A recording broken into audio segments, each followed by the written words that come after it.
Este programa contém material adulto que pode ser inadequado para alguns telespectadores. A máfia. Uma ordem secreta dedicada à Cosa Nostra, a coisa nossa. Se violar o que sabe sobre esta vida, vai queimar no inferno como este santo queimando em suas mãos. Até recentemente, ninguém sabia ao certo quais eram exatamente as regras da Cosa Nostra. Se você é um bandido, um gangster, que leis você obedece? Agora, pela primeira vez, antigos membros da máfia revelam os códigos que governam este mundo do crime. Seguimos as regras. E sabemos quais serão as consequências se não fizermos isso. E como a Cosa Nostra foi vítima do sonho americano. Os 10 Mandamentos da Máfia.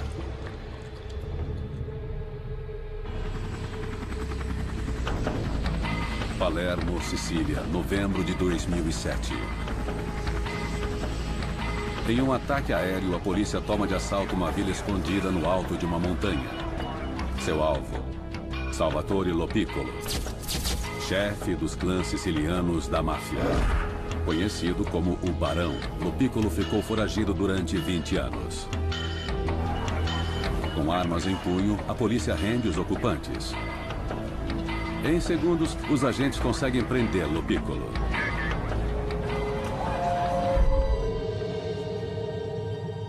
Pela primeira vez, a polícia tem acesso ao esconderijo de um chefão da máfia. Mais tarde, uma equipe especializada entra na casa. A máfia inspira tanto medo que os policiais vestem máscaras para esconder sua identidade. Espalhadas entre xícaras de café e cigarros estão pilhas de textos enigmáticos. Alguns contêm referências em código para transações de negócios. Mas um texto se destaca. É uma lista escrita em italiano. O cabeçalho diz: eu juro ser leal à Cosa Nostra. Se a trair, minha carne irá queimar. A polícia percebe que está diante das regras para o ingresso de membros na máfia. A imprensa chamou de os 10 Mandamentos da Máfia.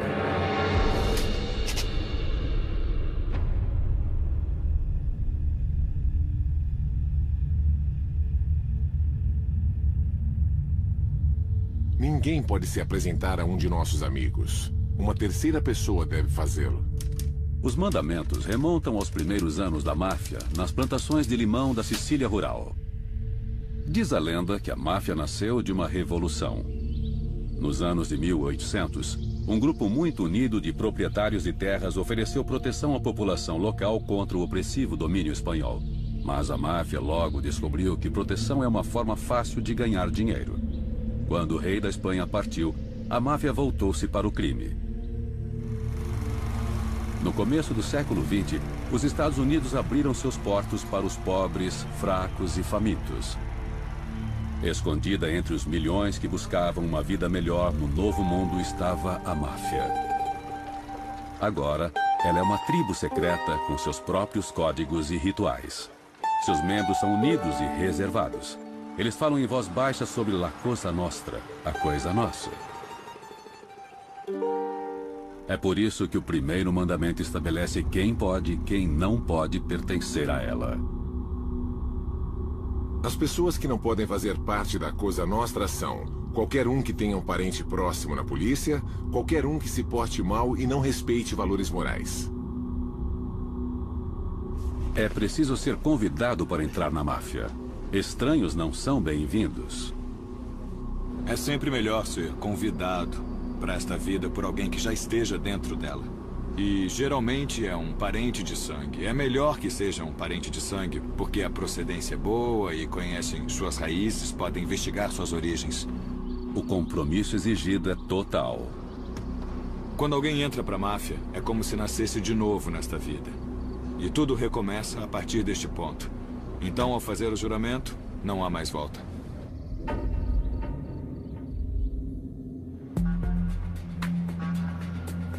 Ao longo da história da máfia, a regra principal de admissão tem sido apenas uma: é preciso ser siciliano.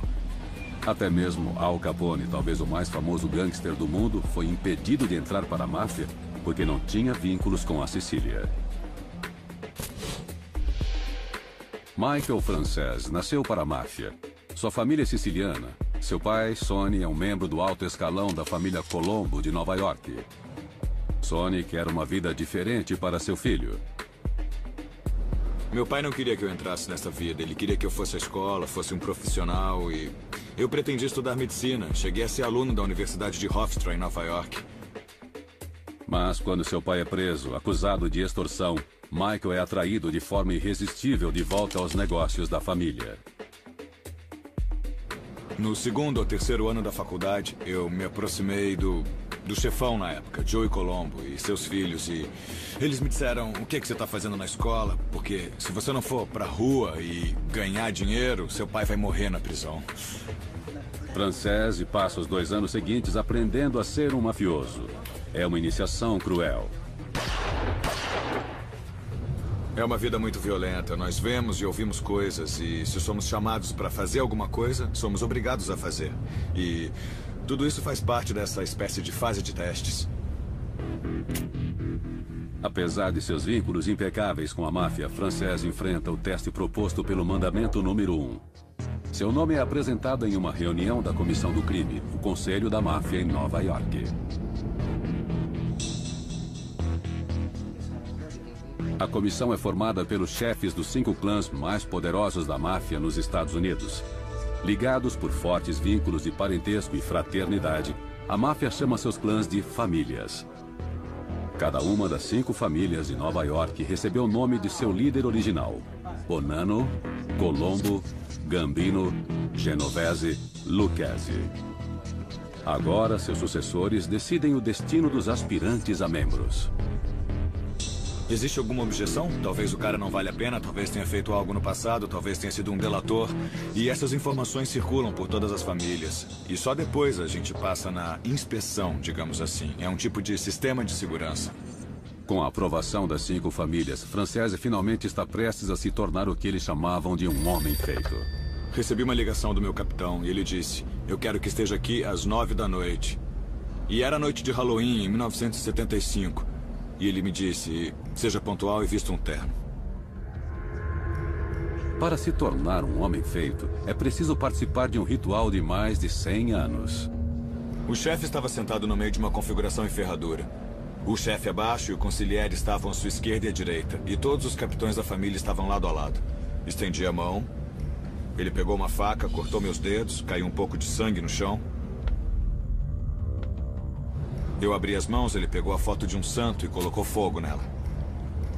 Não doeu, queimou rápido. Era só simbólico. E ele disse: esta noite, Michael Frances, você está nascendo de novo para esta nova vida, na Cosa Nostra. E se você violar o que sabe sobre esta vida ou trair seus irmãos a qualquer momento, então você vai morrer e queimar como o santo está queimando em suas mãos. Você aceita? Sim, aceito.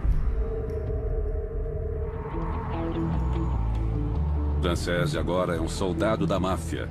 Está no último degrau da hierarquia. Acima dele estão os capos, ou capitães, um subchefe e o próprio chefe. Os homens feitos se autoproclamam homens de honra. É um título criado para inspirar respeito. Dentro da comunidade, no seu bairro, entre seus pares, se você é um homem feito, isso tem um significado. Um repórter policial da Filadélfia, George Anastasia, vem de uma família siciliana e cresceu em uma região tradicional da máfia. Imerso na cultura da Cosa Nostra, ele convive com a máfia diariamente.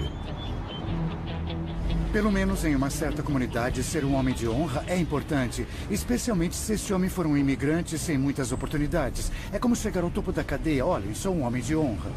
Os mafiosos honram o título de homens de honra. Quando éramos crianças, víamos aquele cara com roupas legais, dirigindo um carrão. Ele fazia apostas, era simpático, dava $1 quando encontrava a gente.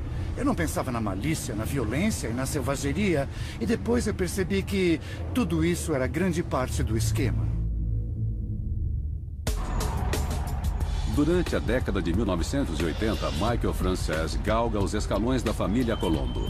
Segundo uma revista, ele é um dos 20 mafiosos mais poderosos dos Estados Unidos.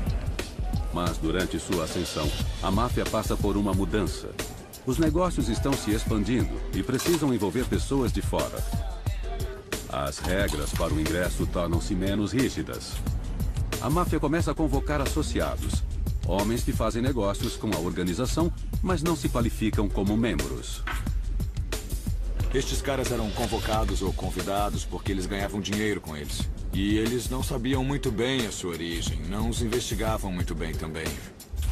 O ingresso na máfia já não depende da origem familiar, mas do dinheiro. Na Filadélfia, Ron Previtt fatura alto e é de origem siciliana. Eu sempre me considerei um clínico geral do crime. Eu fazia de tudo, não me especializei em nada. Uma vez eu disse que tentava cometer um crime todos os dias. Foi o que eu fiz. Só a grana importava. Em 1993, o corpulento Previtt chama a atenção do chefe da máfia da Filadélfia, John Stanfa.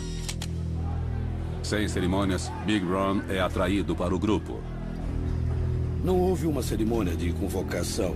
Stanfa só falou uma porção de regras. Trate os outros membros com respeito. Bem, ou então não saia com a esposa de um irmão. Coisas dessa natureza. Coisas como agora você pode formar uma equipe. E, bem, ninguém pode ficar contra mim. Eu sou um homem feito. Ninguém pode me atingir. Previtt agora faz parte do círculo íntimo de Stanfa. Mas há um problema. Apesar de sua ascendência siciliana o qualificar como membro, Previtt é um ex-policial, um fato que Stanfa decide ignorar. Esse foi o erro dele. John Stanfa desobedece a um dos mandamentos da máfia.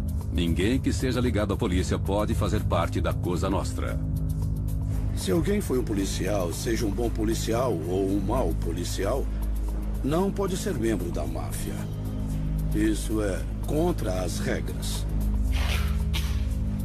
Desonesto ou não, Previtt no fundo ainda é um policial.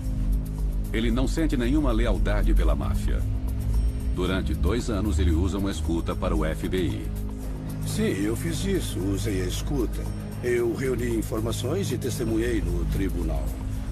Não fiquei pensando que era um rato. E isso não me incomoda.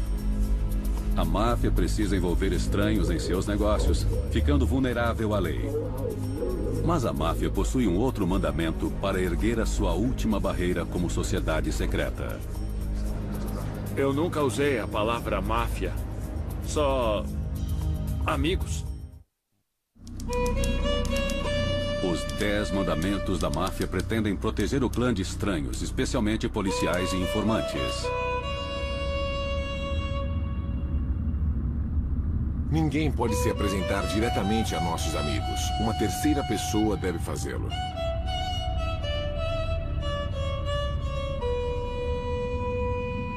Sempre há um intermediário. Quem for só um associado ali na rua, não fala com o capitão nunca. E se for até ele falar com ele, ele irá embora. O segundo mandamento contém uma ameaça implícita. Sua vida está em jogo em cada apresentação que fizer. A pessoa que faz a apresentação torna-se responsável pela pessoa que apresenta. Se a pessoa se der mal, ela leva o outro junto. A pessoa que fez a apresentação paga um preço por isso. A apresentação pessoal é a base dos negócios da máfia. Em seu auge, na década de 1970, o FBI estimava haver mais de 3 mil homens feitos em todo o país, com até 25 mil associados.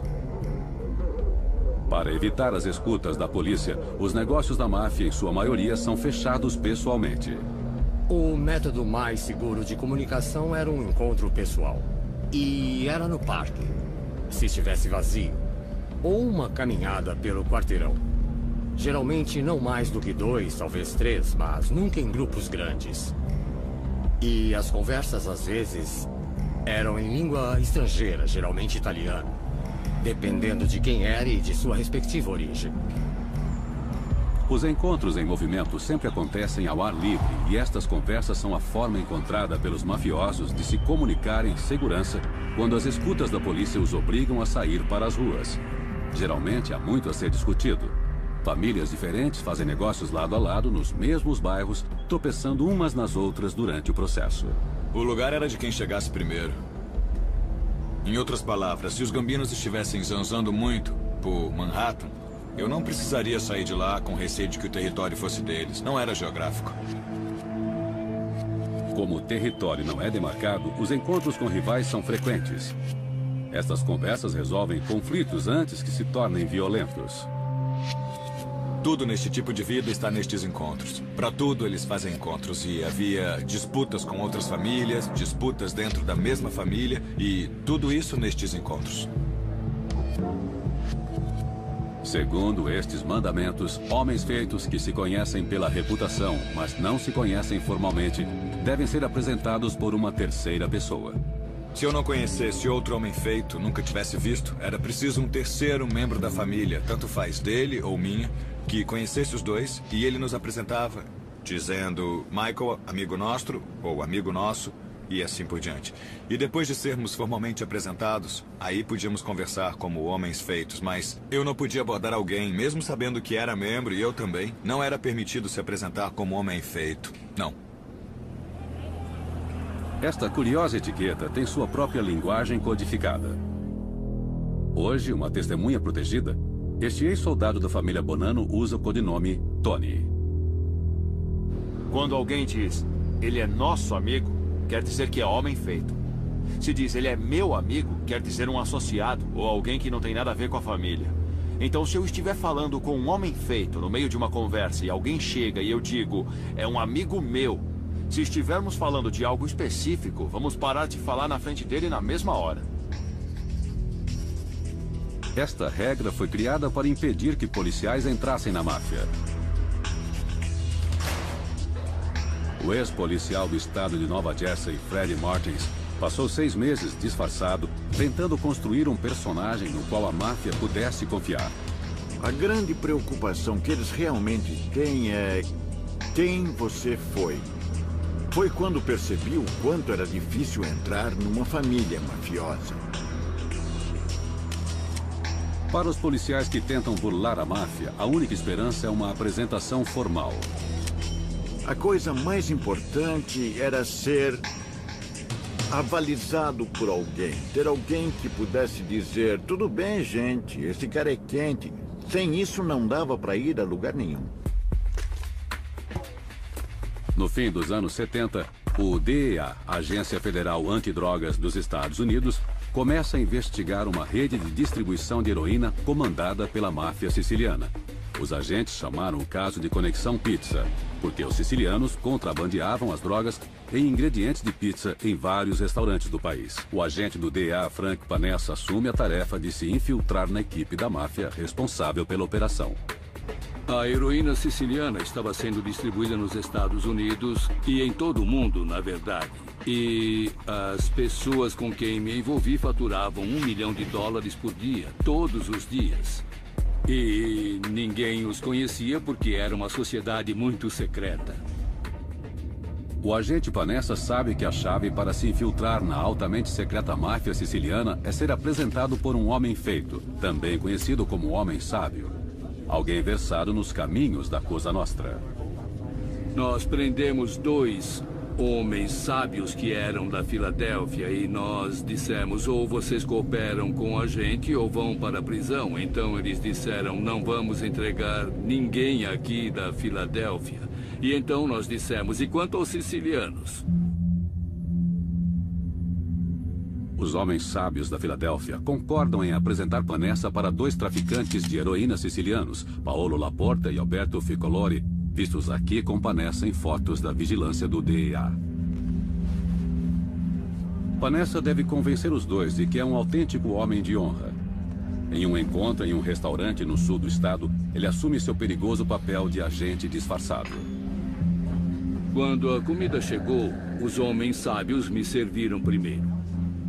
Os sicilianos olharam aquilo, porque para homens de honra há um significado. O respeito que os 2 demonstravam por mim, eles sabiam que os 2 eram homens sábios, então eu devia ser alguém muito importante. Quando o meu copo ficava vazio, os homens sábios prontamente me serviam outra bebida. A apresentação é um sucesso para o DEA. A traição deliberada dos homens feitos por outros homens feitos abre uma grande brecha no protocolo da máfia. Vanessa agora irá explorar esta brecha.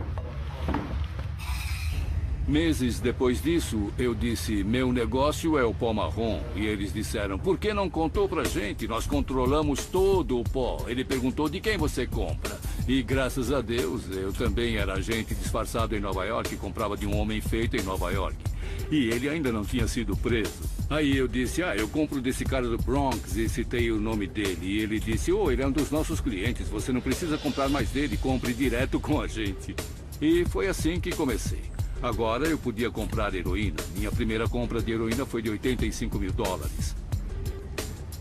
E quando eles foram embora depois desta compra específica, ficaram seguros e pensaram, bom, este cara é quente.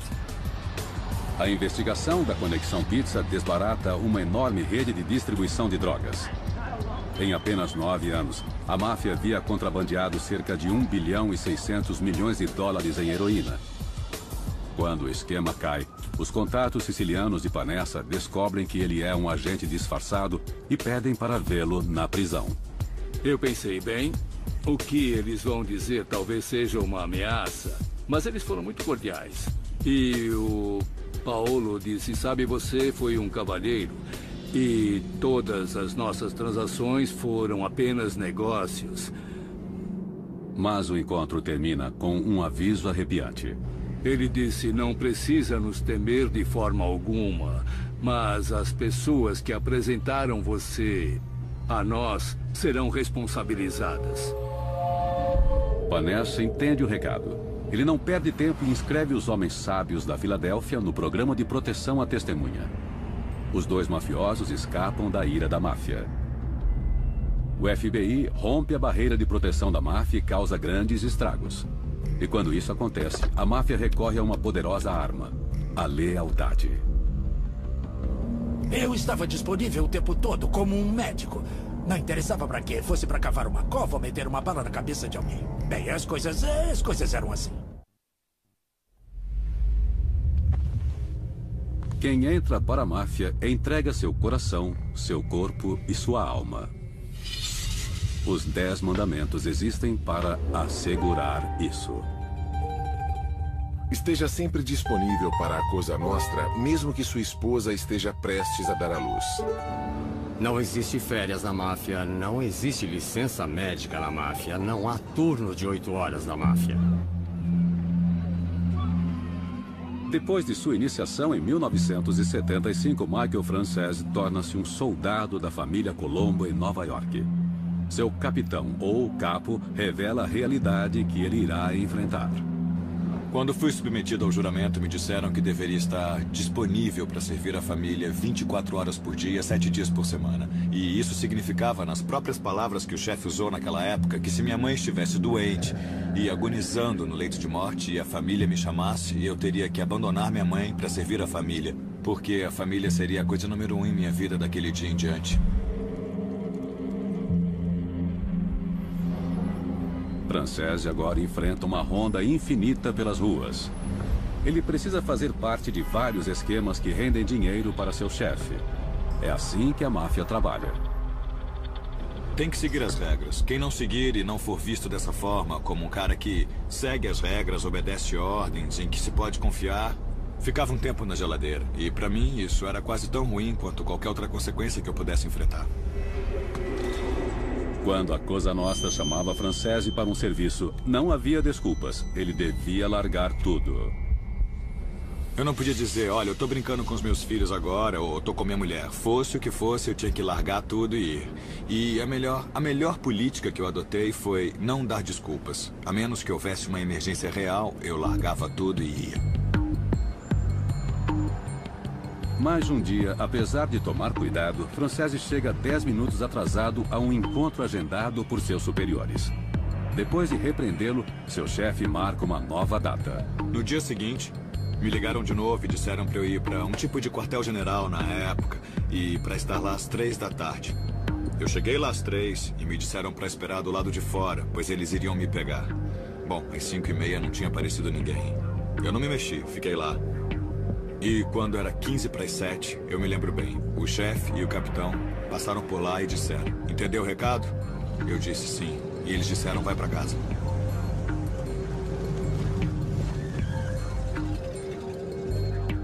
Francese tem sorte por ter escapado apenas com uma advertência. Ele nunca mais se atrasou para um compromisso. Para os membros da máfia que estão nos escalões mais baixos da hierarquia, não existem segundas chances. Henry Hill, imortalizado no filme Os Bons Companheiros, é o antigo sequestrador da família Lucchese. Como associado, Hill deve demonstrar seu comprometimento diariamente. O Jimmy me ligava, o Paul me ligava. Encontre no saguão do aeroporto e vista uma gravata, ou seja, não esqueça de trazer 2 pistolas com você. Eu tinha dinheiro. Estava disponível o tempo todo como um médico, sempre à disposição. Não interessava para quê, fosse para cavar uma cova, meter uma bala na cabeça de alguém. Bem, as coisas eram assim. Hill anda com mafiosos que atiram primeiro e perguntam depois. O Tommy fazia marcas na pistola sempre que matava alguém. E eu matei 27, tenho 32 marcas. Esses caras eram doentes assim.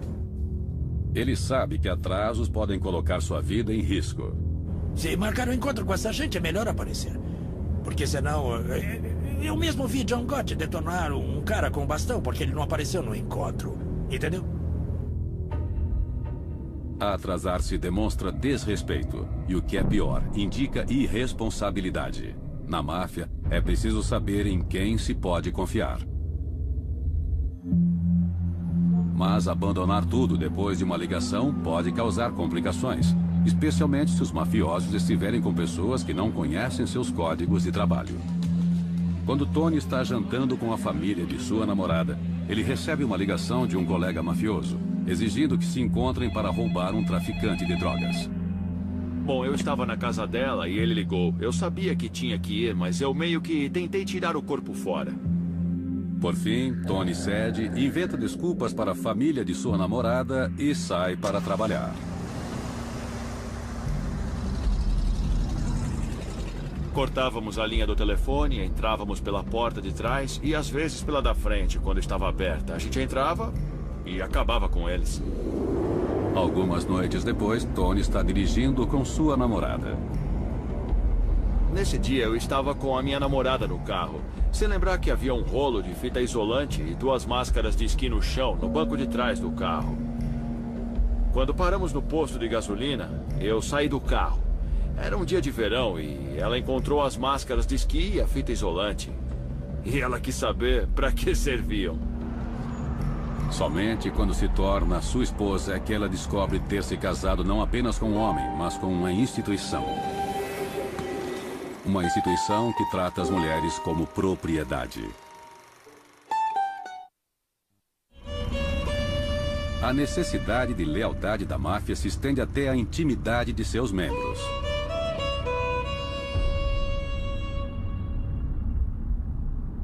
Nunca olhe para as esposas dos amigos. Era uma regra muito rígida. A gente não podia mexer com a esposa ou com a filha de ninguém ou com ninguém próximo à família de um homem feito. Bom, um homem feito não faria isso. Ele não podia nem pensar nisso. As punições por desobedecer a este mandamento são severas. Devia ser a morte. E isso já aconteceu. Às vezes, o amante era morto. A cultura masculina da máfia sempre demonstrou respeito pelas esposas. Mas este mandamento tem origem em uma necessidade prática. Uma das regras, você não devia mexer com a mulher de um mafioso, é claro. Mas é lógico que isso não é uma escolha moral. É porque isso cria instabilidade dentro de uma organização. E eles não querem 2 caras brigando por uma mulher. Querem esses 2 caras ganhando dinheiro para eles. Então, existe uma razão lógica para essas regras que não tem nada a ver com honra e moralidade. Tem a ver com a estabilidade e os objetivos da organização. Apesar de se chamarem mandamentos, com uma suposta base na moralidade, eles existem em função dos negócios. Devido aos tradicionais códigos de honra, flertes entre homens feitos e as esposas de outros mafiosos são muito raros. O capo dos Colombo, Michael Francese, sempre evitou cuidadosamente a possibilidade de ser pego em uma posição comprometedora. Essa era a minha política pessoal. Se eu visitasse outro homem feito e ele não estivesse em casa, mas a mulher dele estivesse, eu não pisava lá dentro. Eu nem entrava na casa, porque nunca se sabe, não é? A máfia se espelha em suas famílias. E como em muitas famílias, a Cosa Nostra é cheia de fofocas. Em um mundo de conversas escusas e sussurradas, os boatos são constantes. Se um mafioso tiver um caso com a esposa de outro mafioso, logo todos ficarão sabendo. É como um namoro num escritório, é assim, tá entendendo? E não importa o que faça, alguém vai acabar descobrindo. Mexer com a esposa de um superior é praticamente suicídio para soldados e associados. Mas para membros mais poderosos, ter um caso com a esposa de alguém de nível inferior representa um risco bem menor.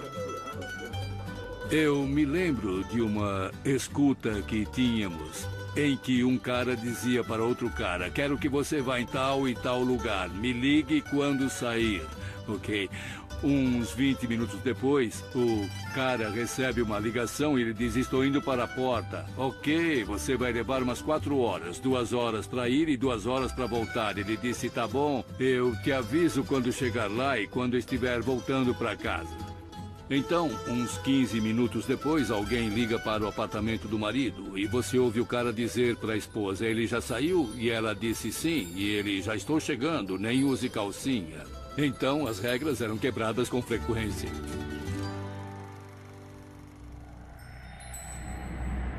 Talvez o mandamento mais importante esteja nas entrelinhas. Há uma regra para o chefe e outra para quem estiver abaixo dele. Como o próximo mandamento decreta, subordinados devem engolir tudo. Você não reclama do chefe, não é inteligente. Seja o que for, fique quieto e pronto. O mundo do crime é baseado em mentiras. Mas os mandamentos da máfia exigem que os subordinados falem a verdade, especialmente quando é o chefe quem pergunta.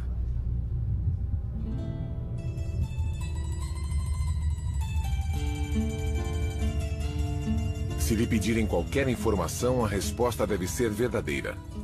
Não dava pra mentir nunca pra eles, nem mesmo uma mentirinha.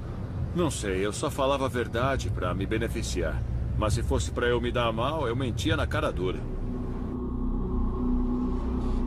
Contar mentiras faz parte da vida nas ruas. As mentiras servem para protegê-los da polícia, melhorar sua reputação e até mesmo salvar suas vidas. Muitas vezes meu capitão me disse: minta, não admita isso, não admita nada. Meu pai também dizia: jamais admita nada, fique calado. Então, isso faz parte do pacote. Mas conhecimento é poder. O chefe só se mantém no topo se souberem o que está havendo. Os mafiosos mentem para seus chefes como todo mundo mente para seus chefes, entende? Os mafiosos enganam seus chefes e enganam seus subordinados. Na máfia, a verdade é um alvo móvel. Os chefes esperam que seus soldados mintam. Eles depositam sua confiança nos homens que mentem menos. Imagine um encontro entre 2 caras e um capitão. Digamos que o capo conhece um cara há 30 anos e o outro há apenas 2 anos. Não importa o que esse cara disser. Ele é novato e vai estar errado. Às vezes, o detector de mentiras dos chefes falha. De 1981 a 87, o capo da família Colombo, Michael Francese, dirige um lucrativo esquema de sonegação de impostos sobre gasolina. Francese abre empresas que vendem gasolina por atacado. Pela lei, as empresas devem pagar impostos de até cerca de 10 centavos o litro. Francese simplesmente não paga. Como fazíamos isso? Muito simples. O governo era muito atrasado no recolhimento de impostos. Se nós não pagássemos no primeiro trimestre do ano, eles avisavam pelo correio. Mas lembrem-se, todos os dias a caixa registradora tilintava. O dinheiro entrava todo santo dia. Resumindo, a gente os despistava por uns 9 ou 10 meses antes que viessem fazer uma auditoria e ficassem furiosos com tudo isso. Mas antes disso, fechávamos tudo usando a próxima empresa. Era um ciclo. Nós pulávamos de uma licença para outra e fizemos isso por 7 anos e nunca conseguiram nos pegar. No auge da operação, Francese chega a vender quase 2 bilhões de litros de gasolina por mês. Faturávamos entre 8 e 10 milhões de dólares por semana. E só em impostos de gasolina era muito dinheiro. Mas os chefes de Francese suspeitam que ele não esteja sendo honesto. Eles o chamam para um encontro. Eu tinha de encontrar um cara, o Jimmy, no centro da cidade. Era tarde, umas 11 da noite. E eu vou ser sincero, eu estava sentado no banco do passageiro, o Jimmy dirigindo e tinha alguém atrás de mim. E eu estava bem nervoso. Eu não sabia se seria o meu fim com tudo o que estava acontecendo. Pensei, o que será que esses caras acham que está acontecendo? Eu saí do carro e me levaram para uma sala. Quando a porta se abriu, eu me lembro muito bem. Eu não sabia se seria a última coisa que eu veria. Francese sabia que se os chefes pensassem que ele estava mentindo, não hesitariam em matá-lo. Me disseram, Michael, ouvimos falar que você talvez esteja ganhando mais dinheiro do que fala pra gente. Você anda com ideias de se virar sozinho dentro dessa família? E eu disse, isso é absurdo, que papo é esse? Se tiverem provas, me mostrem. Eu ganho mais grana do que qualquer outro já ganhou pra esta família. E eu não estou ameaçando vocês de forma alguma. Se o cara com quem eu faço isso se encrencar, ele não conhece ninguém. Eu sou o único cara que ele pode ferrar. Vocês saem ganhando de qualquer jeito. E eu estou sendo questionado sobre isso. E foi o que eu disse. E também não há nenhuma verdade nisso. E não havia. Francese consegue convencer seus superiores. Ele escapa por pouco.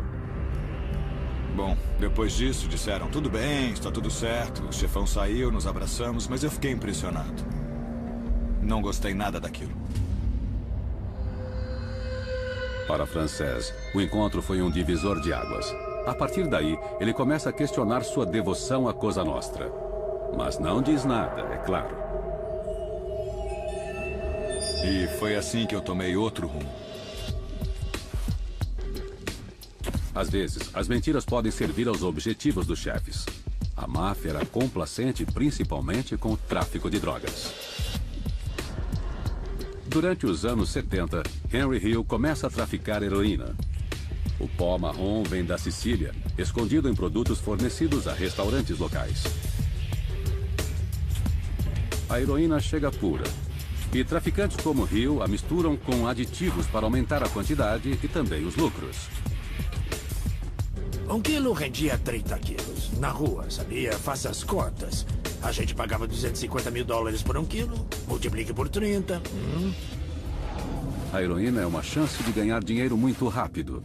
Hill fica deslumbrado com o retorno. Era muita grana. Aquilo era embriagante. A gente andava com 10, 15, 20 mil no bolso, sabia? E torrava numa noite, numa mesa de jogo, ou nas corridas, uns 30, 40 mil dólares. Mas há um obstáculo. Segundo as regras da máfia, o tráfico de drogas não é para membros. Ele chama demais atenção, envolve muitas pessoas, é muito arriscado. Traficar drogas não era bom porque gerava muita pressão e criava muitas brechas para as autoridades. E corrompia seus membros, ou seja, os membros da máfia. A velha guarda da máfia desaprova as drogas. O tráfico não se enquadra em sua própria autoimagem de protetores da comunidade, mas a ganância vence os valores tradicionais. Eles vieram com essa desculpa, não pedimos para você vender drogas, quando na verdade esperavam que aquele dinheiro entrasse, sabe? Todos sabiam do tráfico de drogas, mas nunca admitiam, não sabíamos que você vendia drogas. Hill tem de mentir para seu chefe, o capo dos Lucchese, Paul Vario. Eu lembro do Paul me perguntar, você tá mexendo com drogas? Não, tá brincando, eu nem fumo, eu não faço isso, sabe? Apesar disso, Hill assegura que Vario receba sua parte. Claro que o Paul sabia, toda semana eu trazia um saco cheio de dinheiro para ele. 5 mil por semana. Quando os mafiosos vendem drogas fingindo que não traficam, desobedecem o mandamento sobre a verdade. Mas quando os chefes começam a lucrar com as exceções, os valores tradicionais da máfia começam a desmoronar. Dá para fazer uma lista com as regras que foram quebradas ao longo do tempo. Alguns caras podiam encher um livro. Os chefes quebraram mais regras do que eu. A máfia se estrutura sobre uma hierarquia rígida, mantida pelo respeito. Ela tinha a estrutura de qualquer grande corporação. Não importa quem é o chefe, é preciso se render à sua autoridade. Ao lidar com seus subordinados, os mafiosos esperam ser respeitados. O próximo mandamento se baseia no respeito à hierarquia. Quando esta regra é quebrada, as consequências podem ser fatais. Compromissos devem ser respeitados. Filadélfia, década de 90. A família mafiosa da cidade perde seu líder. Uma nova geração está prestes a assumir o controle. Skinny Joe Merlino, de 31 anos, lidera uma facção que os jornais chamam de os Jovens Turcos. Merlino e seus homens têm raízes profundas na Filadélfia. Eles eram filhos, sobrinhos e primos da organização Scarfo. Eram leais uns aos outros. Não adiantava falar sobre mandamentos, não significava nada para eles. A lealdade era o único conceito que eles entendiam. Merlino espera assumir o lugar do chefe. Mas a comissão, o Conselho da Máfia em Nova York, não concorda. Ele decide apoiar um candidato mais maduro, John Stanfa, de 53 anos. Stanfa morava na Filadélfia há mais de 20 anos, mas havia nascido na Sicília. Ele não tem raízes no estado. Nova York vê Stanfa com bons olhos. Mas a facção de Merlino se ressente com a indicação. Alguns chefes da máfia não conseguem o respeito que deveriam.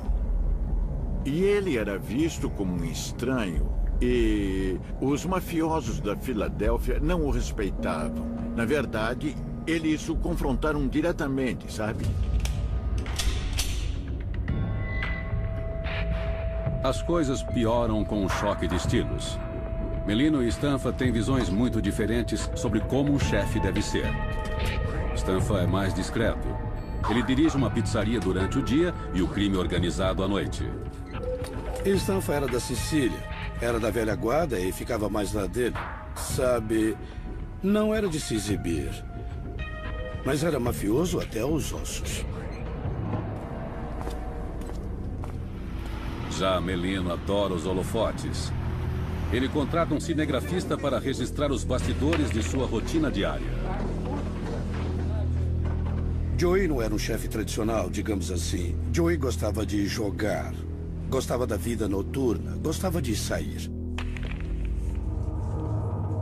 Quando Stanfa faz de Joey Chang Ciancalini um colega de Merlino, seu subchefe, o grupo de Merlino se enfurece. Eles veem a indicação como uma estratégia para enfraquecer sua facção.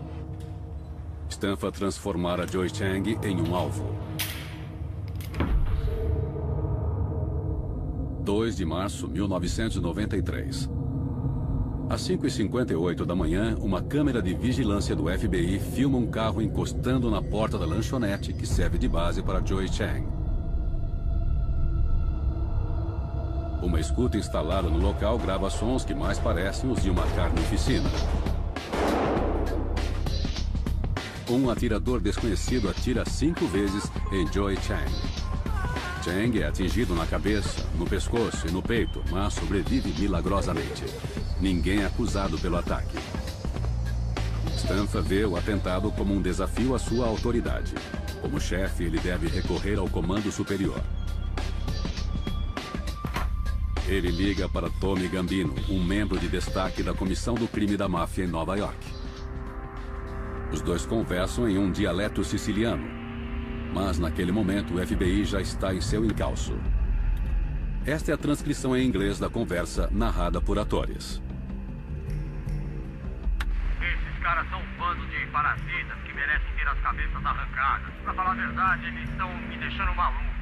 Se nós não nos ajudarmos, então... E você não pode se comprometer em me ajudar? Nós temos tudo. Só precisamos de 4 postos desconhecidos. Como eu disse, estamos à sua disposição para o que você precisar. Mas Gambino está apenas sendo diplomático. A comissão não interfere nas disputas internas das famílias. O conceito de franchising talvez descreva melhor o que era a máfia nos Estados Unidos. Não era uma corporação no sentido de que a sede em Nova York ou qualquer outra controlava tudo. Não era assim. Eles aprovavam um líder, indicavam um deles como chefe e era tarefa do chefe dirigir aquela família. Stanfa percebe que terá de agir sozinho. Em 5 de agosto de 1993, um pistoleiro de Stanfa atinge Merlino enquanto caminhava pela rua com o irmão de Joey Chang e Michael.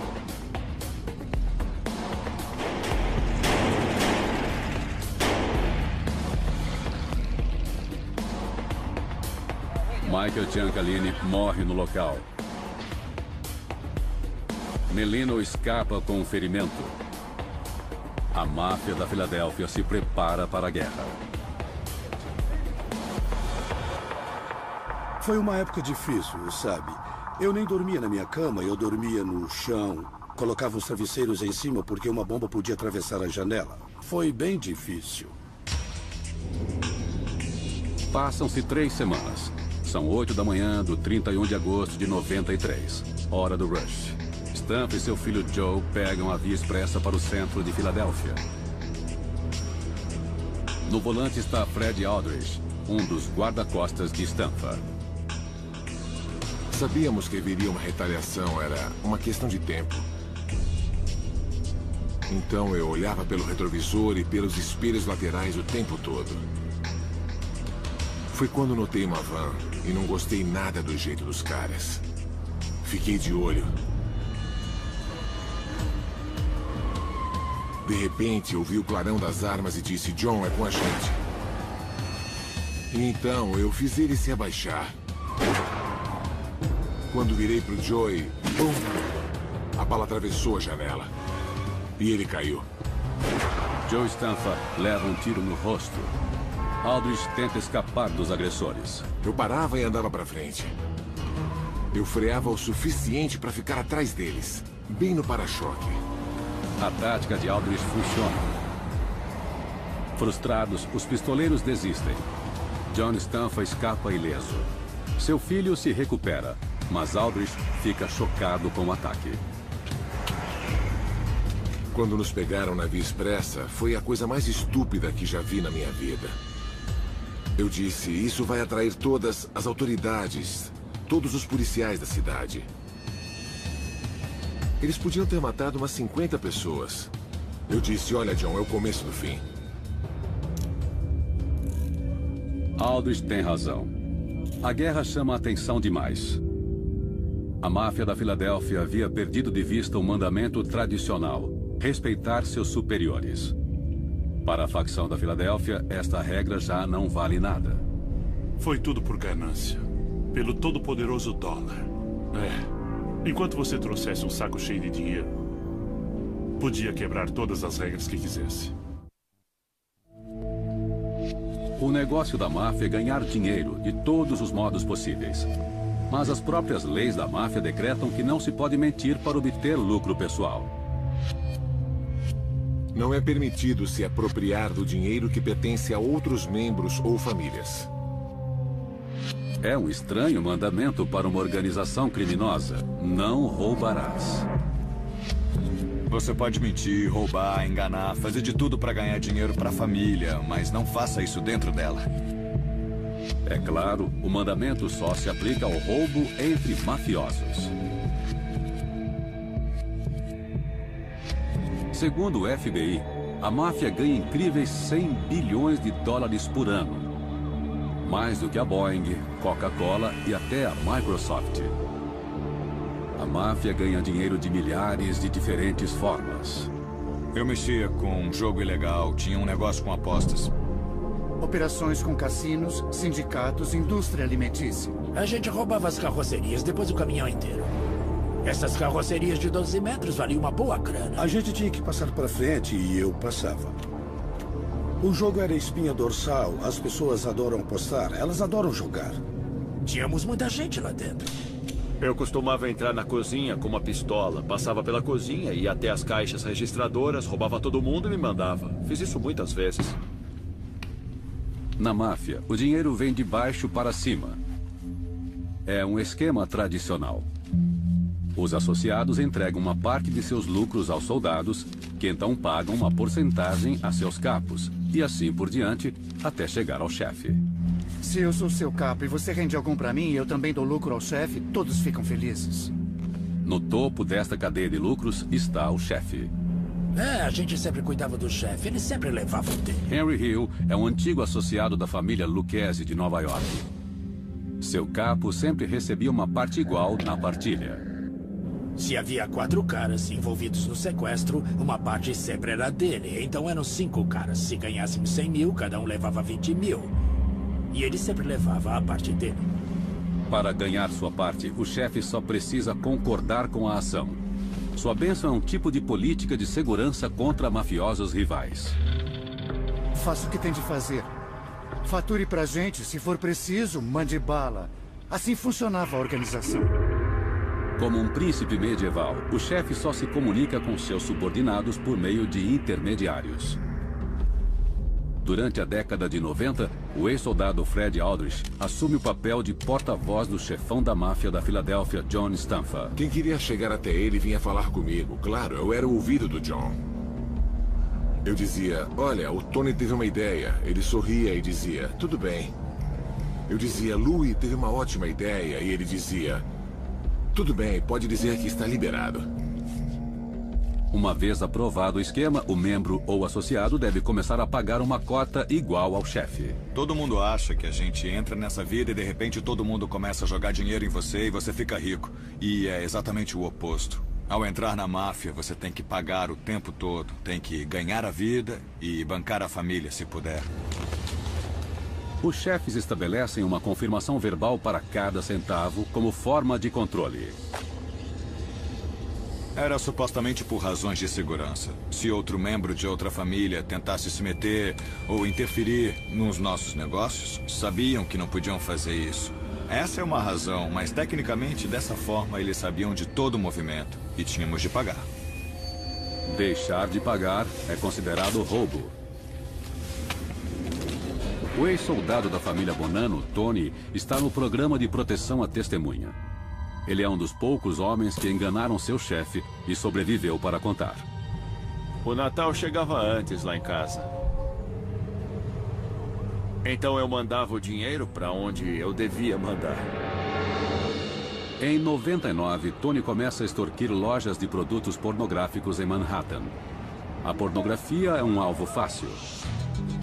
Eu não chantageava uma loja em que uma senhora e um velhinho faziam cerâmica. Eu explorava um negócio que funcionava em uma área nebulosa da lei. É o tipo de negócio que a gente podia ameaçar e extorquir toda a semana. A técnica de Tony é simples e brutal. Eu entrava, me apresentava e fazia amizade com o dono. Depois eu dizia, escuta, se alguém tentar entrar aqui, eu sei como é esse negócio. Se alguém tentar entrar aqui, te ameaçar ou tentar roubar a sua grana, me liga, eu posso ajudar você. E uma semana depois eu mandava um moleque com um bastão de beisebol. Logo, Tony começa a ganhar um bom dinheiro, mas ele decide esconder o esquema de seu capo. Eu fazia coletas semanais.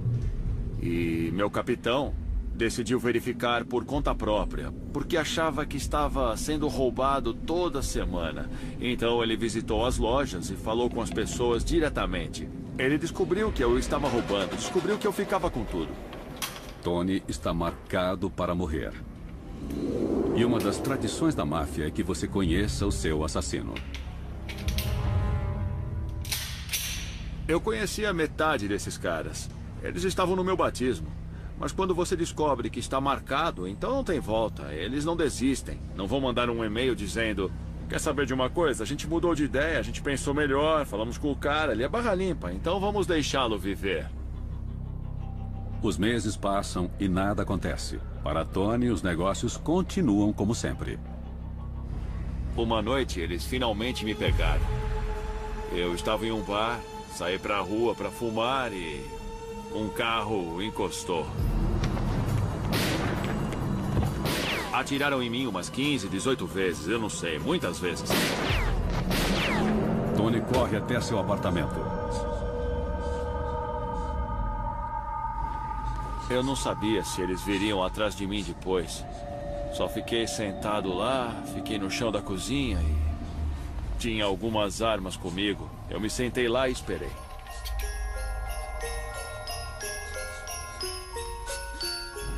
Parece loucura, mas eu pensava o tempo todo que o Papai Noel viria me matar, porque eu lembrava do capitão vestido de Papai Noel quando eu era criança. Nunca vou esquecer esse pensamento. Tony consegue fugir de seus agressores naquela noite. Mas seu encontro com a morte o faz questionar sua lealdade. Logo depois, ele decide cooperar com o FBI. Nem todos têm tanta sorte. Em 81, na Filadélfia, Frank Flowers D'Alfonso, um importante agenciador de apostas e associado da máfia, se recusa a repassar parte dos lucros para o novo chefe, Little Nick Scarfo. Bom, o Nick queria que o Frank Flowers soubesse que havia um novo xerife na cidade e que ele tinha que pagar. Na época, Eugene Milano é um soldado da máfia da Filadélfia. O Frank disse, eu não estou mexendo com nenhum negócio agora, e se estivesse, eu pagaria, sem problemas. Bom, Filadélfia pode ser uma cidade grande, mas no nosso meio, todo mundo sabe o que o outro está fazendo. Scarfo ordena que Salve Testa, um de seus capos, dê uma lição em Frank Flowers. Testa vai conversar com Milano. O Sal disse para ele, Frank, escuta, a gente sabe que está faturando. E você tem que pagar, fique sabendo. Esse é o último aviso. Mas ele não quis ouvir. Em outubro de 81, Testa atrai Frank Flowers para um encontro perto de sua casa, próximo ao mercado italiano.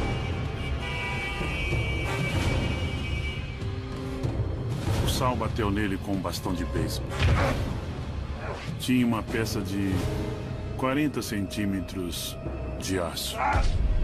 Ele bateu muito, deu a maior surra nele. E ele ficou no hospital por muito tempo. Mas a surra não surte o efeito esperado. Flowers ainda se recusa a pagar. Esperando cair nas graças de seu chefe, o capo de Scarfo começa a planejar seu assassinato. Depois disso, a outra punição possível era a morte. Eu fui chamado, junto com 4 ou 5 caras, para matar Frank Flowers. Mas o rosto de Milano é conhecido demais nas ruas estreitas de Filadélfia. As pessoas me conheciam no bairro, então eu procurei meu capitão na época e disse... olha, não vai rolar, eu posso ser reconhecido, não vale a pena. Então, eles decidiram me poupar. E encarregaram outros caras de matar o Frank. Frank Flowers D'Alfonso finalmente é assassinado em julho de 85. 2 homens atiram nele em frente a uma tabacaria no mercado italiano em plena luz do dia. Milano é preso por conspirar para cometer homicídio em 1987. Se você tiver um negócio ilegal na Filadélfia, vai ter de pagar. O respeito é a base de muitos códigos da máfia. Mas quando as vidas pessoais dos mafiosos estão em jogo, o respeito pode ser uma faca de 2 gumes. Eles tratavam bem sua esposa, a mãe dos seus filhos, mas quando ela não estava perto, eles caíam na farra. Para muitos ítalo-americanos, a família é a pedra angular de suas vidas. Cenas familiares como estas são o sonho de muitos mafiosos.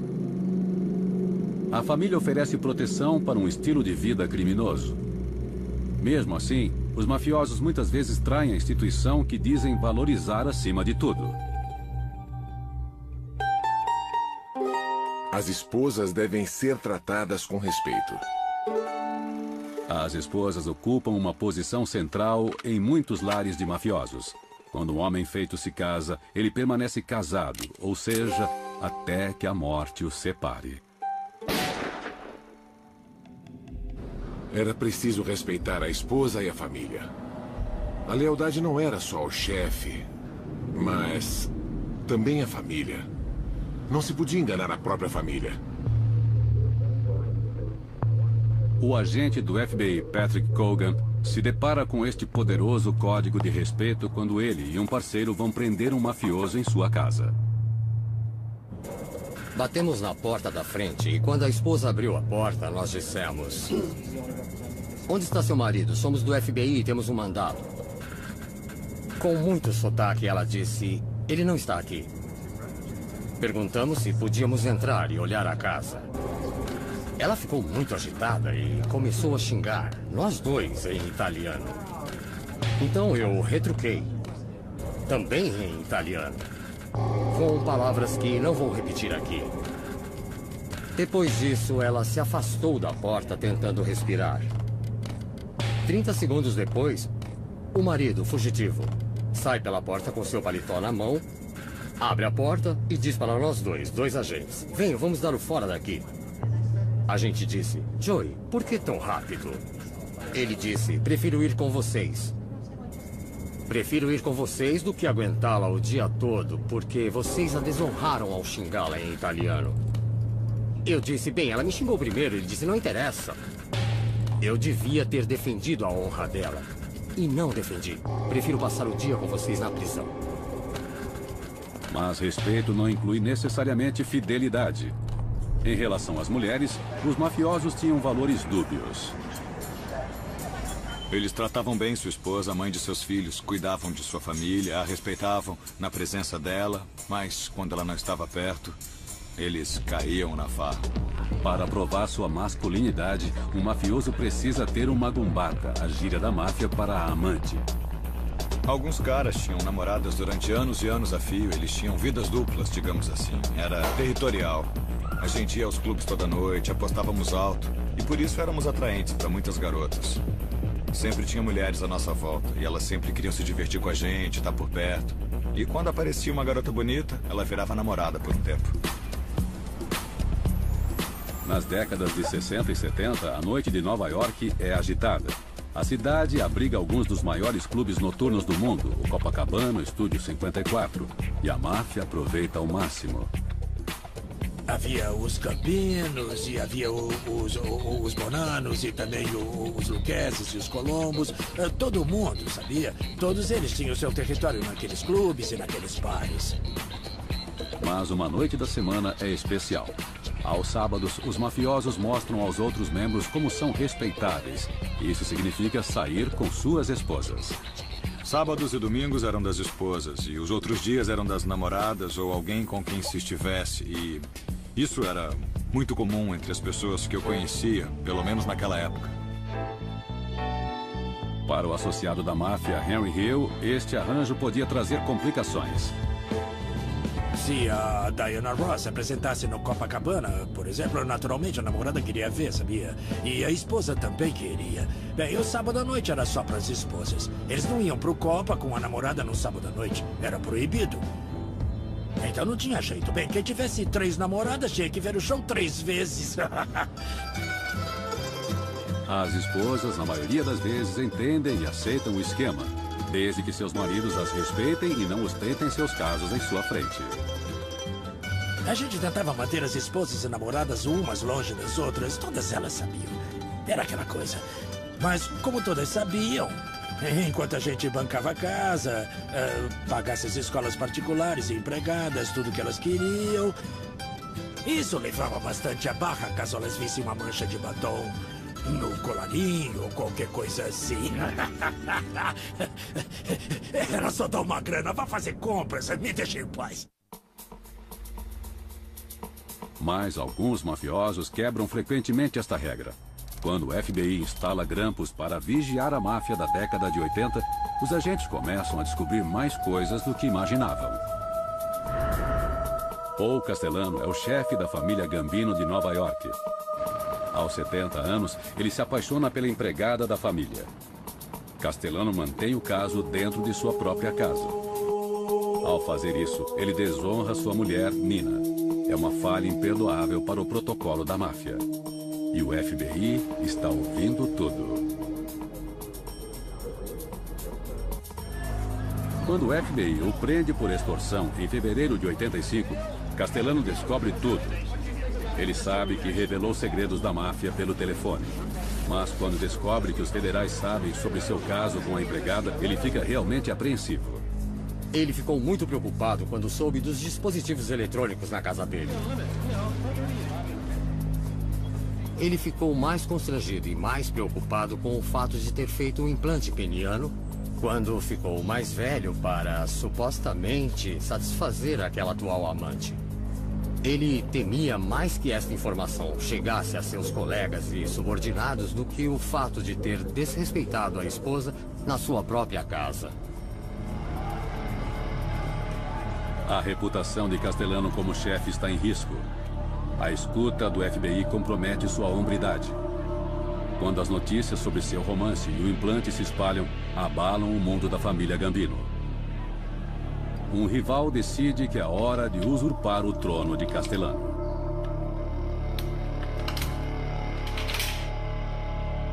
Em dezembro de 85, Castellano é solto sob uma fiança de $3 milhões. Ele e seu subchefe, Tommy Bilotti, saem para comer nesta churrascaria em Manhattan.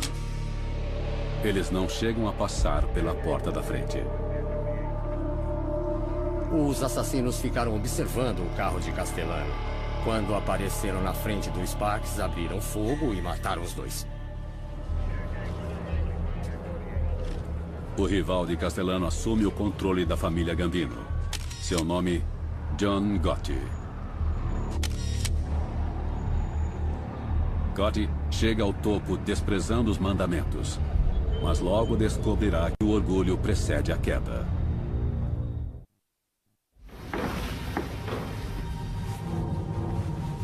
Documentos secretos descobertos em 2007 revelam o código de honra da máfia. Os chamados 10 mandamentos falam de valores morais, verdade, respeito. Qualidades que parecem alheias ao mundo do crime. O mandamento número 9 transmite uma mensagem muito clara.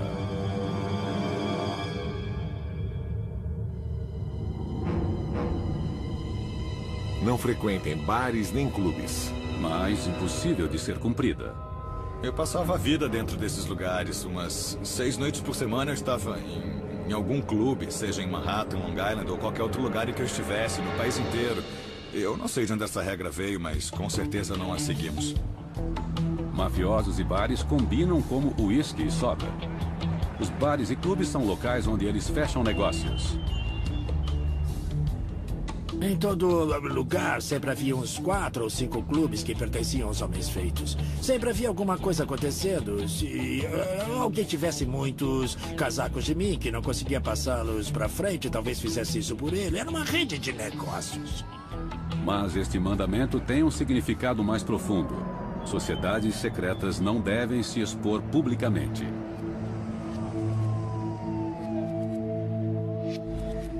Meu tio fazia aquilo do jeito antigo. Ele não estava atrás de publicidade, não mesmo. Ele sempre me dizia que os problemas estavam lá. Estavam no bar, estavam no clube. É onde você encontra as pessoas, onde bebe e acaba baixando a guarda. Para terem sucesso, os mafiosos têm de ser discretos. Ao menos é o que as regras diziam. Esses caras não queriam se expor. Eles queriam passar desapercebidos. Eles não queriam se tornar o que chamamos de um alvo fácil.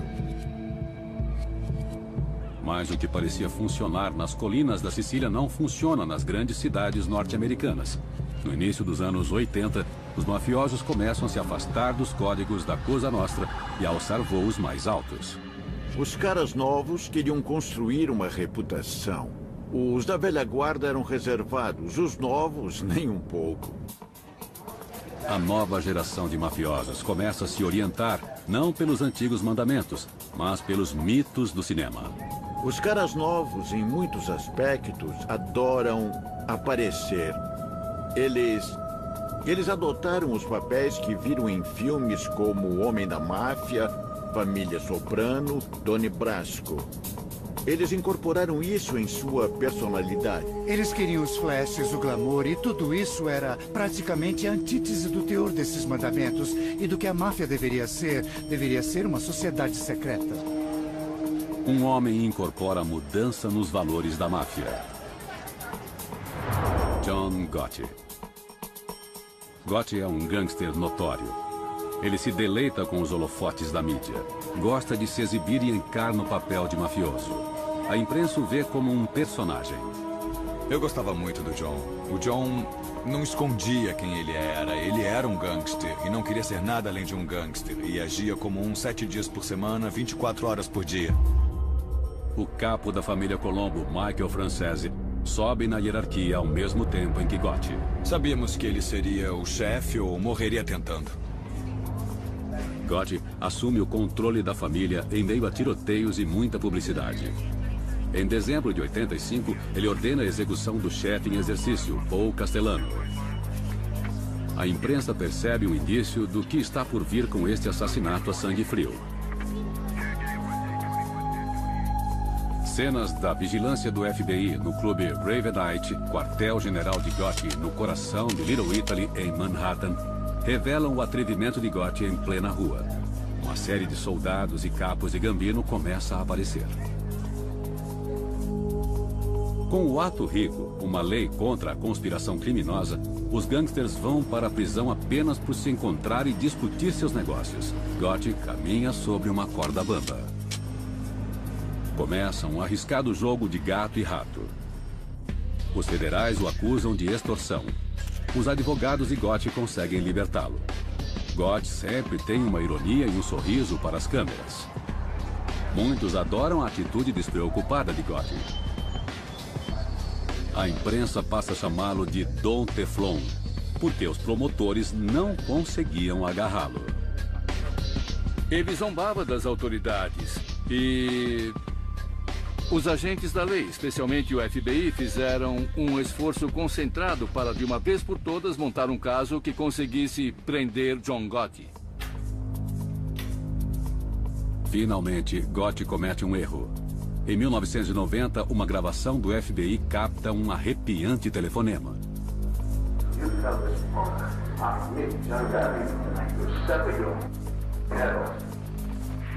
Uma ameaça de morte é tudo o que os promotores precisam. Em 11 de dezembro de 1990, os federais invadem o clube Ravenite, onde John Gotti mantém seu séquito. Gotti é preso. Depois de 2 anos de uma batalha legal, Gotti finalmente é condenado por assassinato e extorsão. Seus fãs não ficam felizes.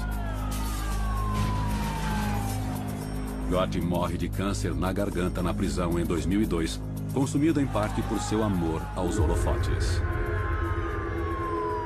Sem dúvida, Gotti cometeu um erro. Ele se gabou abertamente de quem ele era para a mídia, falou com repórteres e o crime organizado nunca havia feito isso. Os holofotes da publicidade também se voltam para o capo da família Colombo, Michael Francese. No auge de sua carreira criminosa, Francese ganhava milhões com seus negócios ilícitos. A mídia de Nova York o batiza de Don Yuppie. Don Yuppie. A mídia me deu esse apelido. Eu não gostava disso. Eu não gosto do termo Yuppie, mas eu acho que é porque eu era jovem, eu estava no negócio, vestia ternos e eu também fazia muito sucesso. Mas os caras na rua não se atreviam a me chamar assim porque sabiam que eu não gostava. Francese sai de Nova York e vai para a Flórida. Ele se envolve em um novo negócio, produção cinematográfica. Eu produzi um filme que tinha cenas de dança break, um musical com muita música e dança, e eu usei muitos meninos em risco, porque nós filmamos em bairros violentos, bairros infestados de gangues. Desta vez, a publicidade é positiva para Francese. O prefeito de Miami Beach se encanta pelo fato de o filme de Francese afastar os garotos de problemas e lhe concede a chave da cidade. Our police department, as well as the rest of the city, is delighted to have you, and any courtesies that they can extend to you, they will be happy to do so. Francese mal pode disfarçar o que sente. O que eles não sabiam na época é que eu havia aberto um esquema de sonegação em Miami, na Flórida. Enquanto me davam a chave da cidade de um lado, eu roubava os impostos de outro. Mas durante a festa de estreia do filme, sua vida secreta está prestes a se tornar pública. Me pediram uma entrevista. Mike, a TV local quer falar um pouco com você na saída. Eu estava bem cansado, eu disse, tá bom. Brian Ross era um repórter da NBC. Eu não reconhecia, eu não sabia quem ele era. Aí ele começou a falar da festa e coisa e tal, e de repente ele disse isso. The FBI says you're a member of the Colombo Mafia family. Eu sabia muito bem onde ele queria chegar. Meu parceiro ficou furioso. Ele saiu na mesma hora. Eu só respondi as perguntas. Like I said, the FBI can allege and say whatever they like. They've been doing it for many, many years. Bom, e foi aí que tudo começou a desmoronar. A aparição de Francese numa rede nacional de TV logo chama a atenção das autoridades. Em 85, os promotores apresentam 87 acusações de extorsão, fraude e sonegação de impostos contra Francese. Ele pode pegar a prisão perpétua. Eu sabia que se eu fosse julgamento e perdesse, minha vida acabaria. Seus advogados fazem um acordo. Nós negociamos um acordo em que eu pegaria uma sentença de 10 anos de prisão e, com a liberdade condicional, eu cumpriria 5 destes 10. Eu tinha que devolver 15 milhões, mais 5 milhões em bens confiscados e sair para cumprir minha pena. Francese cumpre 6 anos. Antes de ir para a prisão, ele se casa e toma uma decisão. Eu conheci uma garota por quem me apaixonei de verdade. E se eu quisesse passar um tempo com ela, ter um futuro com ela, não ia dar certo nesta vida, porque não me deixariam em paz. Francese promete.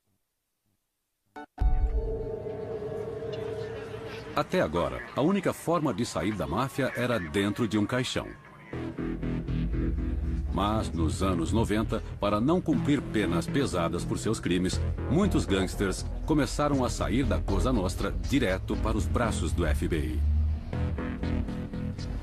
A parte principal do acordo é que eles tinham que garantir a minha vida. Foi um acordo muito bom.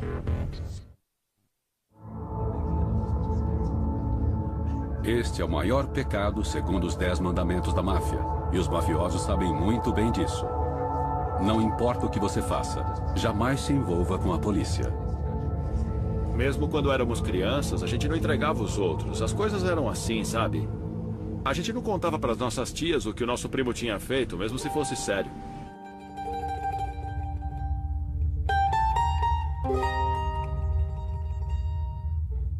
Nunca seja visto com policiais. Este mandamento da máfia é um aviso aos gangsters para fazerem o possível para não serem vistos com policiais. Eu cresci odiando a polícia. O meu pai sempre me ensinou que eu jamais poderia ser policial ou gostar da polícia porque eles juraram prender nossos parentes, a nossa família. Então eu cresci odiando a polícia. Mas quando a tradição falha, os chefes têm uma outra carta na manga.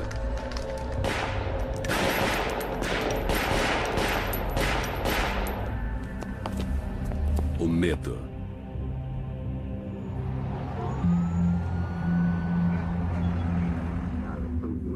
Na batalha contra o crime organizado, o agente do FBI, Patrick Cogan, sabe muito bem como o chefe da família Gambino, John Gotti, intimida seus subordinados. Eu tinha um informante muito próximo a Gotti, mas ele morria de medo dele. Ele tinha pavor. Gotti matava só porque tinha abordado com o pé esquerdo. Imagine se ele soubesse que um de seus homens estava cooperando com as autoridades. Quando o informante do agente Cogan é identificado no tribunal, ele foge da cidade e nunca mais é visto. Este homem tinha esposa e um filho de 10 anos. Ele os abandonou. Não aparece há 25 anos. Só por medo. Só por medo.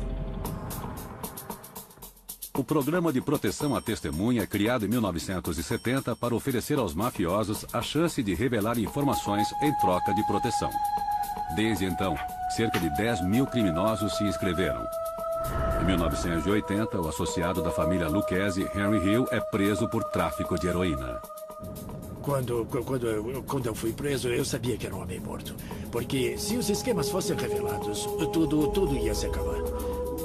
Os grampos da polícia incriminam Hill e seus chefes criminosos.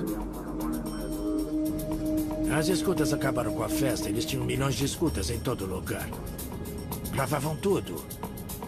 E aqueles caras iam ser indiciados também. Então eu sabia que eu era um homem morto. Entre passar a vida atrás das grades ou morrer nas mãos dos chefes da máfia, Hill prefere aceitar a oferta e cooperar com o FBI. Foi o melhor dia da minha vida. Foi mesmo. Eu fiquei tão aliviado quando disseram: você vai entrar no programa de proteção à testemunha.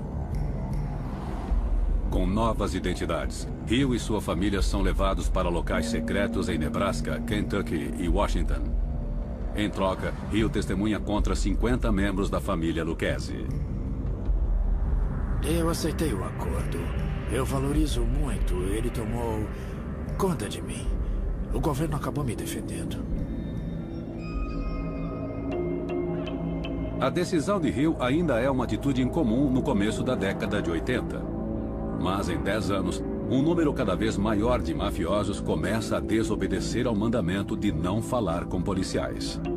Do começo dos anos 70 aos de 90, as condenações federais para o crime organizado crescem 450%. Graças ao ato rico, o medo da lei mina o poder da máfia. Uma das razões pelas quais a máfia começou a ruir por dentro é porque é uma vida construída sobre o medo.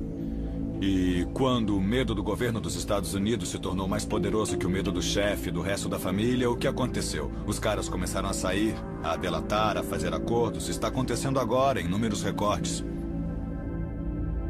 As tradições que governaram a máfia por décadas estão desaparecendo. Os jovens mafiosos já não acreditam que a fidelidade à máfia vale uma vida na prisão. Quando foram presos e encararam sentenças por extorsão de 40 anos na prisão, e a máfia não é mais um refúgio, é só por dinheiro, eles tomaram uma decisão de negócios. Como diminuir minhas perdas? Bom, vamos cooperar. Isso está acontecendo cada vez mais. Na Filadélfia, talvez mais do que em qualquer outra cidade. Per capita temos mais testemunhas que cooperam, homens feitos testemunhando, do que em qualquer outra família da máfia. Na Filadélfia, não existe um delator maior do que o ex-policial Ron Previtt. Eu sempre fiz de tudo para sobreviver a vida toda, porque eu era um bandido consumado. Em 1993, o chefe John Stanfa transforma Previtt em seu guarda-costas.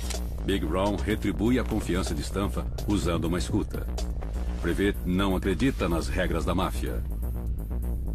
Bem, talvez no começo, quando eu entrei no esquema, as regras fossem respeitadas. Mas eu garanto que essas regras eram quebradas todos os dias da semana. 2 vezes aos domingos.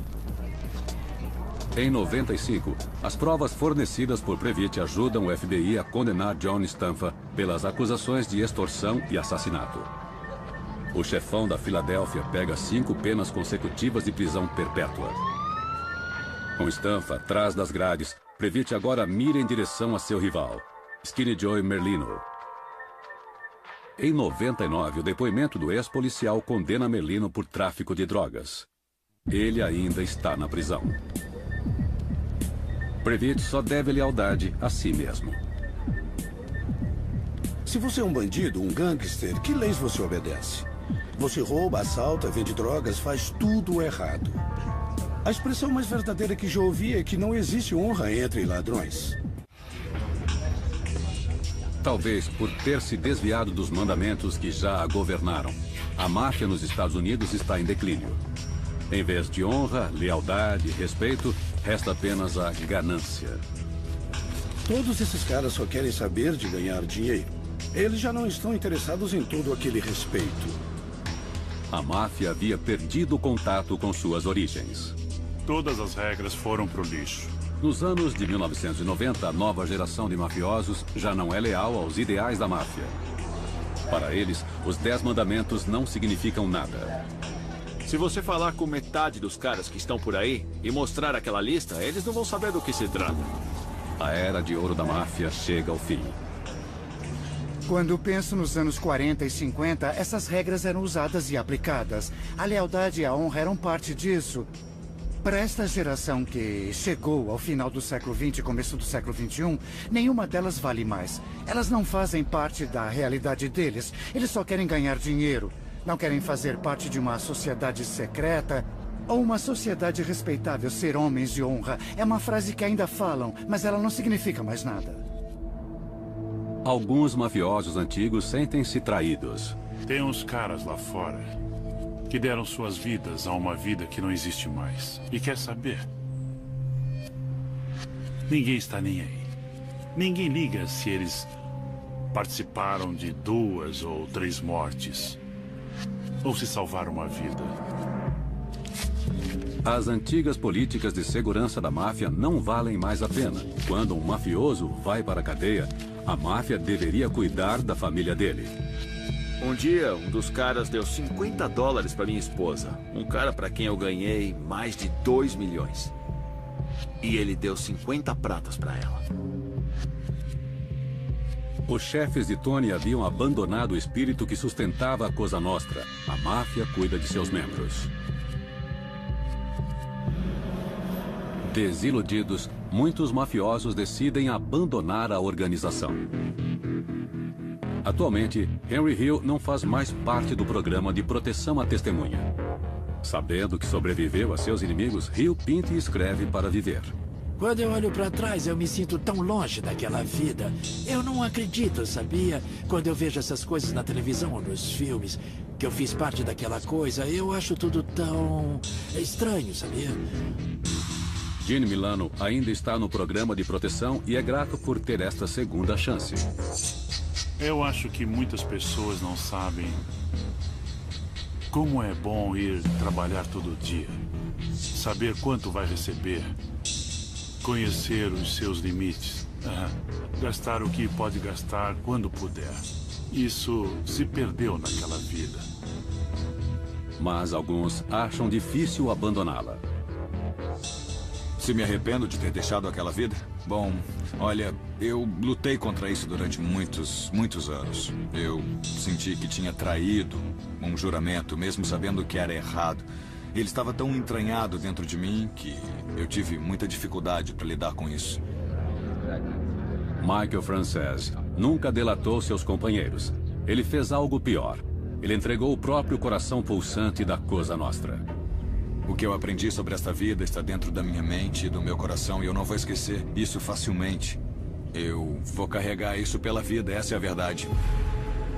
Mesmo em decadência, a máfia não perdoa nem esquece.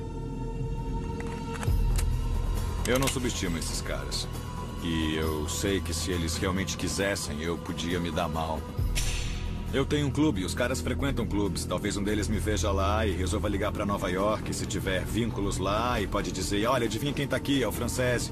Ele quer ser um herói, eles dão uma ordem, eu vou até o estacionamento, bum, eu já era. Frances talvez se torne vítima do código que lutou tanto para defender. Os mandamentos não têm mais poder dentro da máfia. Mas a violência que os acompanhava ainda é muito real.